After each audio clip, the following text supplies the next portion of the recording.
Okay, welcome back everyone to Exploring Northern Ontario. Here we go, let's get these assays done. Two separate rocks, one from a gold mine where the gold was in chalcopyrite. Another sample is from another gold mine, the gold was in arsenopyrite. Which one has more gold? Let's find out. Okay, for this to be a fair test, I'm going to take a 50 gram sample from this rock and a 50 gram sample from this rock. We're going to crush it down, roast it, and then smelt it.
Okay, so we've mixed up our smelting charges.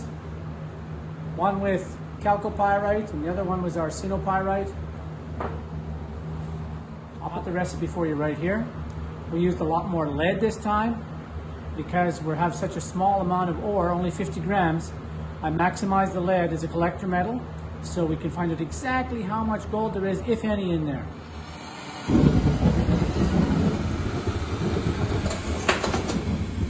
I'm going to start with the arsenopyrite.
Okay, so that looks like it's cooled down really well. Looks like we had a really glassy flux, very clean flux. Look at that, just like glass.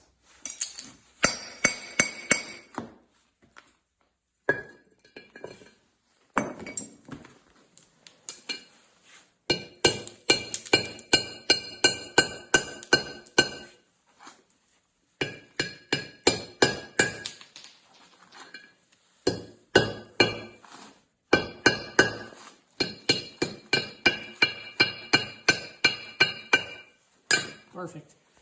And there's our lead bead from the arsenopyrite assay. So now what's left, we just have to compel that. Okay, and now the chalcopyrite charge.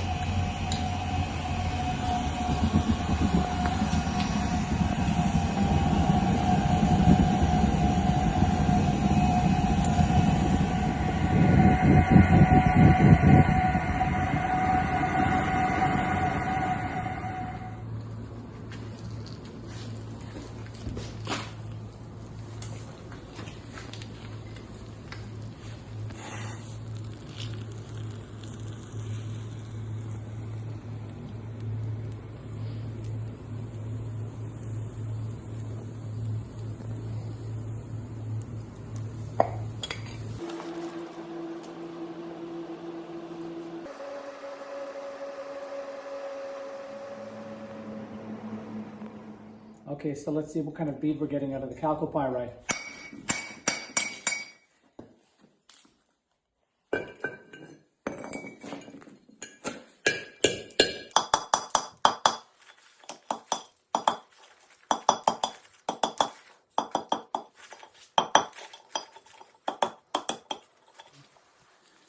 Okay, so there's what we ended up with the chalcopyrite and 50 grams of the chalcopyrite.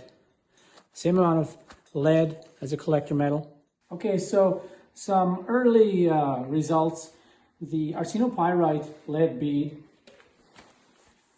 weighs 87 grams. So we had 185 grams of lead.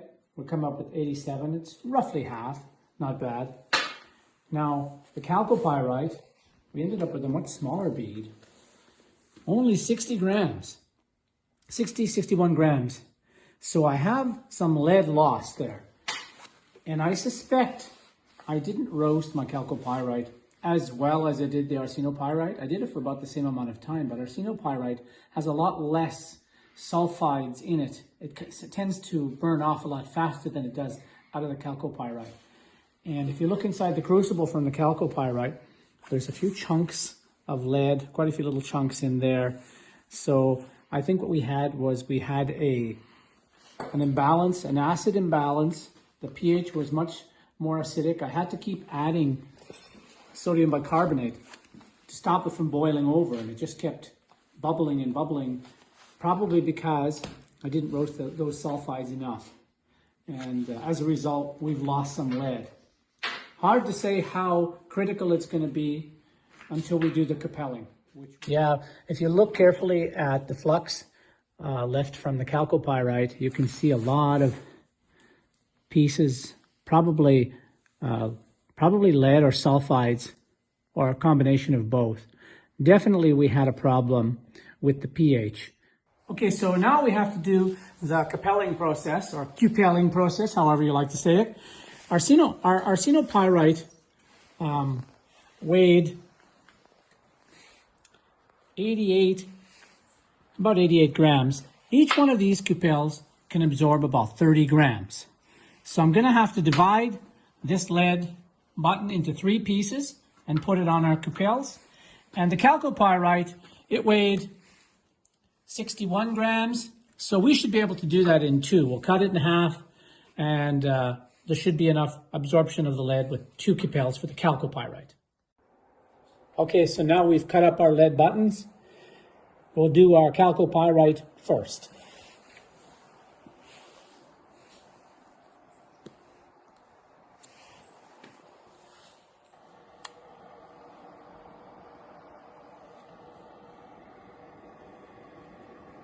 Just starting to melt.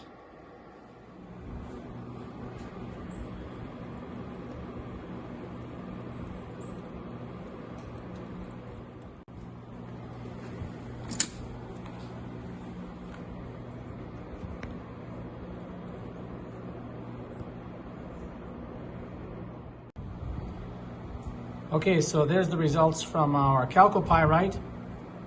Not sure if we're going to be able to measure that. We'll check that in a few seconds, but for now, we have to put our arsenopyrite in. Okay, let's see how our arsenopyrite samples are going.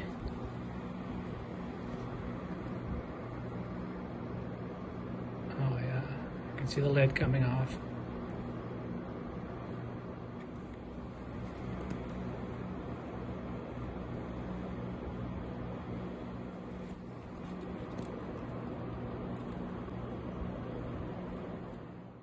Okay, so here are the results. I combined the 3 prills from the arsenopyrite to make 1. It weighed 0.94 grams. Judging by its color, I estimate it to be approximately 30% gold and 70% silver. So let's do some math. 1 million grams per ton divided by 50 grams, our sample, equals 20,000, times 0.94, which is our bead, equals 18,000 grams a ton, times 30%, which I estimated to be 30% gold, would be 5,640 grams, or 5.6 kilos a ton. 197 ounces per ton of gold. That's an incredible amount. Even if I'm overestimating the 30%, even at 10%, it's extremely rich. Over 500 ounces per ton of silver. So clearly the arsenopyrite is a winner. The chalcopyrite, you could hardly even see the prills. Tiny little prills, I couldn't even measure them on my scale. So there you go. We'll see you next time.